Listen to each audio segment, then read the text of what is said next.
Bueno, continuamos luego de esta tanda central de la radio y tengo el gran placer, el honor, todo lo que nos produce cada vez que tenemos con nosotros y nunca dice que no, siempre está con nosotros, el profesor doctor Daniel Sapsay, profesor de Derecho Constitucional y constitucionalista, como dice Felipe, el más importante de Latinoamérica. Así que estamos nuevamente con él, tenemos una interesante selección de temas para charlar. El doctor luego tiene que dar una clase, así que no nos vamos a extender más con presentaciones. Muy buenas tardes, doctor, bienvenido a otra instancia como siempre.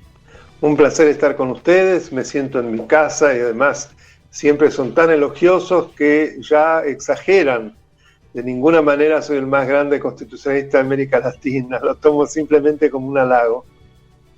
Tómelo como una realidad, doctor. Tómelo, exacto, tómelo parte y parte entonces. Compartimos. Bueno, gracias. Ya que somos equitativos. Doctor, ¿cómo está viendo esto de las cuestiones que se toman, resoluciones que se toman sin la participación del Poder Legislativo, cuestiones que el Poder Ejecutivo define por decreto de necesidad y urgencia, por ahí ni siquiera confirmándolos en las cámaras? ¿Cómo ve esto desde el derecho constitucional, doctor?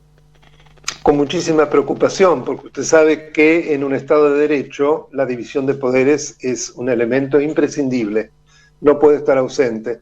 Y eso implica que son tres órganos que están separados, pero que se autocontrolan. Esa es la clave.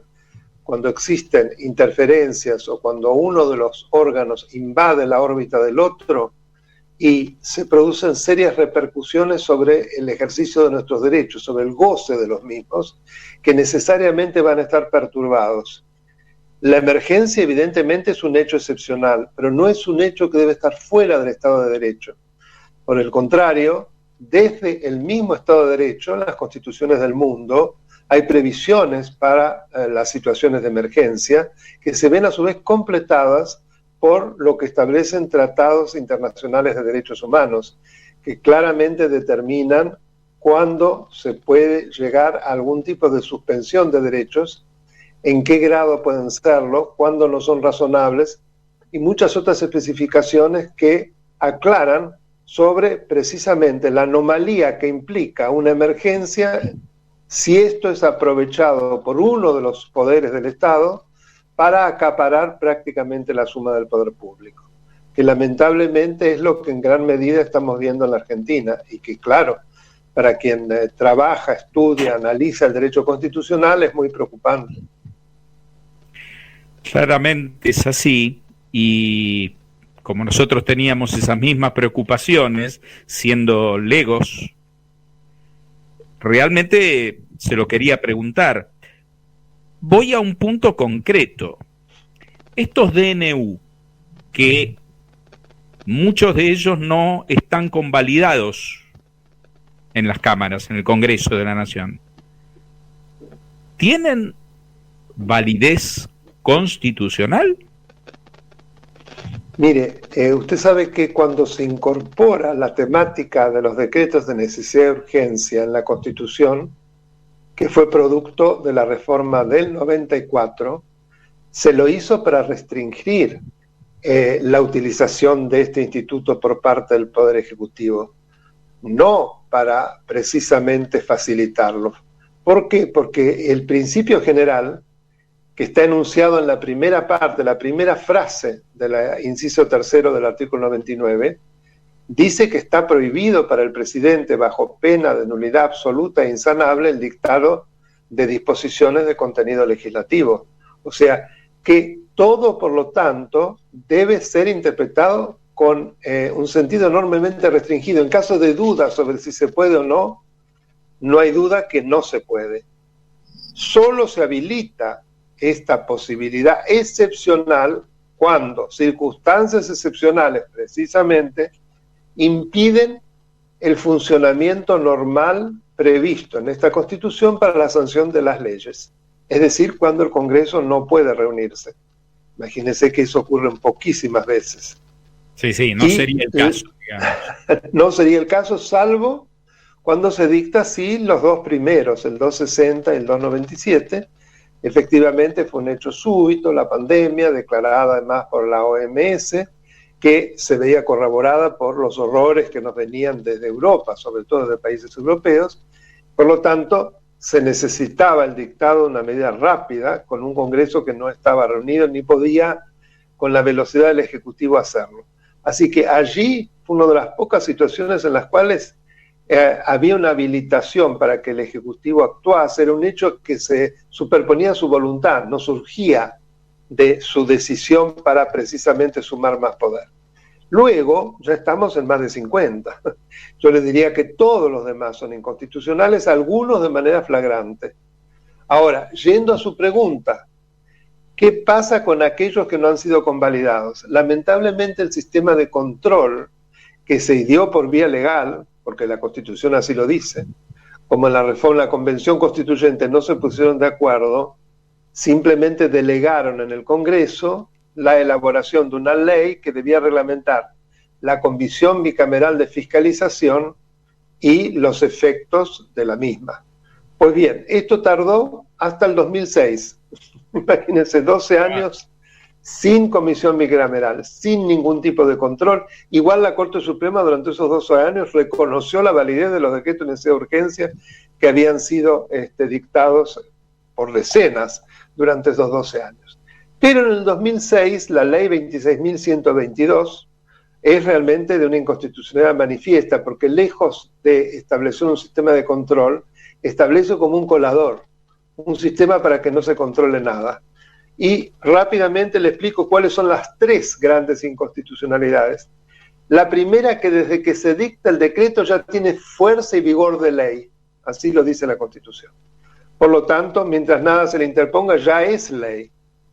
Luego, la Comisión Bicameral Permanente sí tiene el plazo de 10 días para determinar, convalidar o rechazar, y elaborar un despacho que luego debe ser elevado a las cámaras para que las cámaras en definitiva decidan. Pero ¿qué ocurre? Como no hay plazo para que las cámaras se pronuncien, el mero transcurso del tiempo es suficiente como para que el decreto de hecho se haya una ley, que muchísimos durante años están vigentes.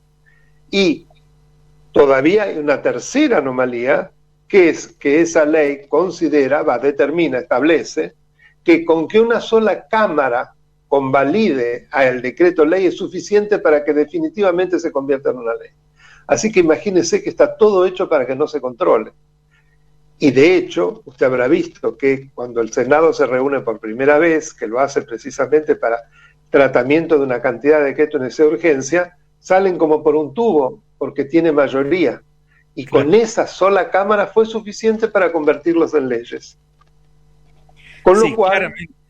Claramente la división de poderes es algo absolutamente relativo en esta situación, no existe.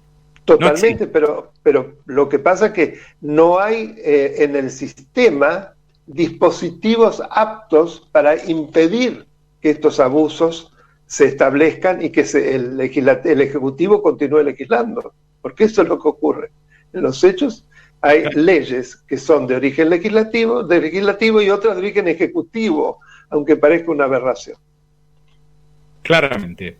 Yo, antes de que los compañeros que tenemos acá en la mesa hagan sus preguntas, quiero hacer una cosa que me hace muchísimo ruido, le voy a preguntar, profesor.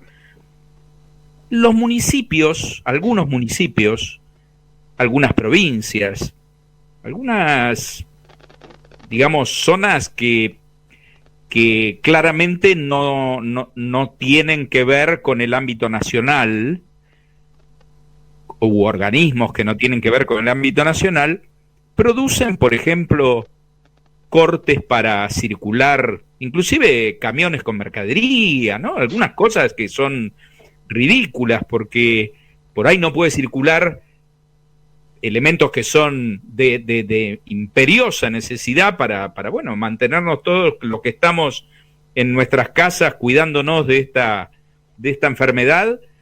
Y bueno, el personal, inclusive el personal de la salud también, que le cuesta muchísimo en algunos lugares pasar y meterse en algún municipio, ya no estoy hablando en una provincia, en un municipio. Y uno lee el artículo 14 de la Constitución y pareciera que esto de la circulación no tendría mucho que ver con esto que está ocurriendo. ¿Cómo interpreta usted estos hechos, profesor? Lo interpreto con muchísima preocupación porque demuestra una vez más que el sistema federal argentino, lejos de ser funcional a un ejercicio racional del poder, es totalmente lo contrario. Por un lado tenemos que desde la nación se establecen una cantidad de disposiciones sumamente unitarias, porque hasta para pedir un permiso de circulación a una persona que vive en La Quiaca tiene que hacerlo al Ministerio del Interior de la Nación, lo cual es una locura, para dar un ejemplo, pero al mismo tiempo, de la mano de decisiones absolutamente intempestivas de provincias y de municipios, se establecen decisiones abiertamente inconstitucionales, porque son irrazonables, porque no existe una proporcionalidad entre el medio que se está estableciendo y el fin que se persigue, que es la protección de la salud. Por ejemplo, la frontera que ha establecido San Luis con su vecina Córdoba, a través de montículos y de verdaderas empalizadas, es una absoluta locura porque no olvidemos que el Estado argentino es un Estado que está integrado por provincias autónomas, pero que tienen una existencia, una continuidad indestructible. Por lo tanto, algunas no se pueden amurallar y separar del resto. Pero además, ¿cuál es el grado de proporcionalidad entre la elevación de semejantes muros con la protección de la salud? En realidad esto ha demostrado que ocurre exactamente lo contrario. En el valle de Tras la Sierra, que está del otro lado de la frontera inconstitucional que conduce a Merlo, las familias están absolutamente interconectadas, pero además hay una enorme vinculación porque de pronto de un lado pueden hacer cierto tipo de compras, del otro lado pueden ser asistidos con algún tipo de establecimiento de mayor tecnología, que es el caso en Merlo. Entonces usted habrá escuchado la tragedia que ocurrió con un vecino de Tras la Sierra que trató de llevar a un pariente para ser atendido en Merlo y que tuvo que subir forzadamente, se le vino el auto para atrás y lo mató. Y eso a la vista de su hijo y de un amigo y de la mujer, una tragedia, demuestra la locura, ¿no es cierto? Esto digo para mostrar uno de los casos y no aburrir, pero creo que es un ejemplo claramente en el cual podemos, sin teorizar, qué quiere decir una restricción razonable y proporcional y que no destruye el núcleo duro de un derecho. ¿Cuál es el núcleo duro? La esencia del derecho mismo. Por ejemplo, prohibir totalmente la circulación. Eso no se puede. Y no solo por la cláusula del artículo 28, que establece claramente que los derechos y garantías reconocidos en la Constitución no pueden ser alterados por las leyes que reglamentan su ejercicio. La alteración implica el vaciarlo de contenido, sino porque hay varios tratados internacionales que lo explican mucho más claro todavía, que no queda duda. O sea, y esto es lo que ha ocurrido en muchos casos. A nivel municipal, el municipio de Castelli, en provincia de Buenos Aires, no tuvo mejor idea que crear un impuesto a los inmuebles rurales. ¿Dónde vimos una cosa así que un municipio pueda crear de repente, porque se le ocurrió vía ordenanza, un impuesto por solidaridad? Que se imaginará que toda esa gente paga bienes personales, paga ingresos brutos, paga ganancias. O sea, es confiscatorio hasta donde se lo vea. Pero además, en la distribución de competencias en la provincia de Buenos Aires, ni de lejos los municipios tienen semejante capacidad de imponer tributos inmobiliarios. Y así la lista es muy larga, lamentablemente. Es una situación anárquica, de desorden institucional. El ejemplo que usted daba, profesor, respecto de San Luis y Córdoba, San Luis y Córdoba tienen una interacción, por ejemplo, en el tema de salud, que es histórica.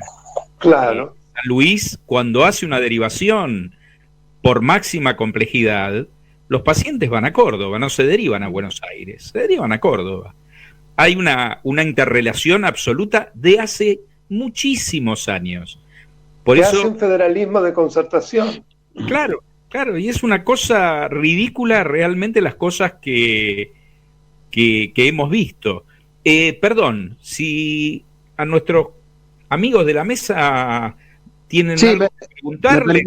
Alejandro, ¿me permitís hacer una pregunta al profesor? Por favor, el profesor doctor Eduardo Rodas le va a preguntar al profesor doctor Daniel Sarzay. ¿Cómo no? Y soy médico, doctor, así que desde mi ignorancia. En estos días, ayer o anteayer, salió con unas declaraciones el ex gobernador de una provincia y presidente de un partido político muy importante, me refiero al doctor Cornejo, de la provincia de Mendoza, diciendo que podía lograr una autonomía y ser un país. ¿Es esto viable dentro de nuestra organización, que una provincia pueda emanciparse? Bueno, primero le digo que usted es un doctor en serio porque es médico. Lo otro es simplemente... Te agradezco, muchas gracias. Los otros son pinceladas para hacernos importantes. Pero yendo a la pregunta, mire, yo creo que de todos modos esa declaración tiene un lado muy político, más que lo jurídico en sí. Ahora, si tengo que contestar desde el punto de vista jurídico, le digo, es de una inconstitucionalidad flagrante el proponer una medida de esa naturaleza. ¿Por qué? Porque el Estado federal, como yo decía antes, es una unión indestructible de estados indestructibles, así lo ha dicho la Corte Suprema. Es decir, las provincias son autónomas, pero la soberanía es exclusivamente de la nación, y por lo tanto, estas no pueden ejercer el derecho de secesión, como se conoce esa capacidad de emancipación que es propia del derecho privado, ¿no? Se emancipan los menores, no es por corregirle, simplemente para que la gente entienda, pero en derecho público se habla de secesión, que es propio de las confederaciones, que son en general uniones de estados soberanos previos muchas veces a la federación, que fue lo que pasó en Estados Unidos de América, que es el padre de la federación. Primero fue una confederación cuando se independizan, y estaban los 13 colonias históricas unidas por un tratado internacional, porque eran estados soberanos, y se podían dividir, se podían separar, podían secesionar cuando se les daba la gana, y luego se transforman entonces en una federación. La gran diferencia entre muchas otras, pero no voy a dar una clase acá, es que precisamente en una federación desaparece esa potestad, porque hay una norma de derecho público interno que regula la vida de la federación, la Constitución, que es la misma para todos. Muchas gracias, doctor. No, de nada. Doctor, una pregunta de otro lego. Yo no soy ni siquiera doctor en medicina, así que calculo, estoy peor que los demás. ¿Cuál es la diferencia entre nuestro sistema y el brasilero, por ejemplo? ¿Usted dice en lo que hace la distribución del poder en el territorio? Claro, porque uno es una federación, el otro no sé cómo es bien la cosa. No, el modelo federal de los Estados Unidos fue tomado solo por 4 países latinoamericanos, de manera prácticamente idéntica, muy parecida. Me refiero a México, Venezuela, Argentina y son 4, y Venezuela, México, Brasil y Argentina. Brasil. Somos los únicos países que tenemos sistema federal. En la Constitución la redacción es casi la misma. En lo que hizo a la pregunta que me hizo el doctor Rodas es lo mismo. Por supuesto que sobre la marcha hay muchas diferencias. Por ejemplo, en el caso de Brasil hay una que no es poca cosa. La distribución de los recursos es mucho más equitativa, es decir, se calcula que la Federación Brasilera concentra alrededor del 30-35% de la totalidad de los recursos, y quedan en manos de los estados, imagínense, porción muy grande, entre el 65 y el 70%. En la Argentina, en cambio, hoy el 80% de los recursos está en manos de la nación, y las provincias les quedan las migajas. Por eso creo que iba en ese sentido lo que dijo Cornejo, era demostrar que en realidad en el sistema en que estamos, lo que había, dijo él, creo que muy, muy bien dicho, un federalismo de extorsión. ¿Por qué? Porque las provincias quedaban tan sometidas a la voluntad de quien era el titular del Ejecutivo, de hecho, el oficialismo de turno, que se veían sistemáticamente aquellas que estaban gobernadas por opositores sometidas a una pésima distribución inequitativa, pero además a que les impidieran llevar a cabo obras fundamentales de infraestructura. Entonces, esta es la otra cara de la moneda. Digo, para no quedarnos solo con el mero hecho formal de se sesionaron. ¿Me explico? O sea que esto está emparentado con la coparticipación federal, que es una forma de tener el manejo del Poder Ejecutivo sobre todo de las provincias, en definitiva. Claro, pero usted sabe por qué. Porque con la reforma del 94, de nuevo, la que no se cumple, y algunos quieren reformar de nuevo y no se cumple lo que tenemos, hay una propuesta muy importante, que es una ley convenio de coparticipación federal de impuestos, que surge de una negociación, debe originarse en el Senado, una negociación entre la nación y las provincias, tiene que surgir primero de una mayoría muy calificada, la propuesta que luego tiene que ser también avalada por la nación y finalmente se concreta con una ley. Eso llevaría a algo mucho más equitativo, porque debe hacerse conforme a todos los estándares, los requisitos, las pautas que se determinan en el inciso segundo del artículo 75, que es muy largo, pero que son muy buenas las pautas. ¿Qué ocurre? La fecha, ¿sabe cuál era la fecha tope para la sanción de esa ley convenio? Máximo, el 31 de diciembre del 96. Nunca se presentó ni un proyecto, porque no es que, bueno, ya es tremendo que no haya ley, pero es que ni se discutió jamás un proyecto. O sea, no se quiso, ninguna de las administraciones, del signo que fuere, no hicieron nada para propiciar que se cumpla esa cláusula, porque en el fondo somos un país centralista y tremendamente autoritario. Todo confluye al hiperpresidencialismo en un federalismo que de hecho no lo es. Entonces así estamos. Correcto. Entonces así, están ligadas permanentemente a lo que el Poder Central quiere determinar con total libertad y arbitrariedad. Claro. Son cautivas. Imagínense que se calcula que unas 14 provincias con sus recursos propios solo pueden pagar el 20% de los sueldos de sus empleados. Por eso es muy interesante contar estas cifras suficientes. Maneje el 80%, 14 eso provincias explica. Con recursos solo el 20% de los empleados. Ya lo dice todo. ¿De qué federalismo hablamos? Solo ese dato explica todo, claramente. Todo, sí, exactamente. Le hago una última pregunta, porque sé que lo tenemos que dejar en paz porque tiene que ir a dar clase, profesor. Así que clase de todo es virtual ahora, todo es virtual. Todo es virtual, sí, bueno, yo también las doy y todos las damos pero es interesante, es otra experiencia, ¿no? Es otra experiencia y es una muy buena solución, claramente. Sí. Antes de dejarlo libre y antes de ir al corte, esto de la expropiación de empresas privadas, muy sintéticamente, porque yo sé que este tema da para horas de charla. Por supuesto. Pero esto avasalla las garantías individuales. ¿Qué opinión? La expropiación está reconocida en el artículo 17 de la Constitución, que es el que establece la inviolabilidad de la propiedad privada, pero luego dice que la expropiación debe ser establecida por ley, previamente indemnizada y calificada como de utilidad pública. Nada más ni nada menos. Si se respetan esos tres extremos, que no son poca cosa, la legalidad, la indemnización justa y la justificación de que realmente es de utilidad pública, se puede expropiar. El problema es cuando eso no ocurre. Y en el caso de Vicentín, lo más grave fue que por decreto de necesidad de urgencia, se intervino una empresa que estaba con concursos preventivos bajo un proceso judicial en una provincia. Cuando al presidente se le prohíbe, en ningún caso puede intervenir en causas judiciales pendientes. Usted se imagina, doctor, que me toca la parte de industria pyme, y eso, a pesar de que es una empresa muy grande y demás, pero esto en efecto, el efecto cascada, o sea, aguas abajo, termina perjudicando a todas las pymes también, porque en definitiva van a depender, cada una en su estamento, van a depender de una empresa del Estado que ya sabemos cómo funciona. Por eso del lado de las pymes, aunque parezca que son lejanas a esa expropiación, no lo son tanto. No sé cuál es su opinión. Bueno, lo que usted dice es tan cierto que nuevamente pruebas al canto. El presidente justificó su intervención en la protección de esas empresas, de los acreedores de Vicentín y de los empleados. ¿Quiénes salieron a impedir que los interventores entraran al edificio?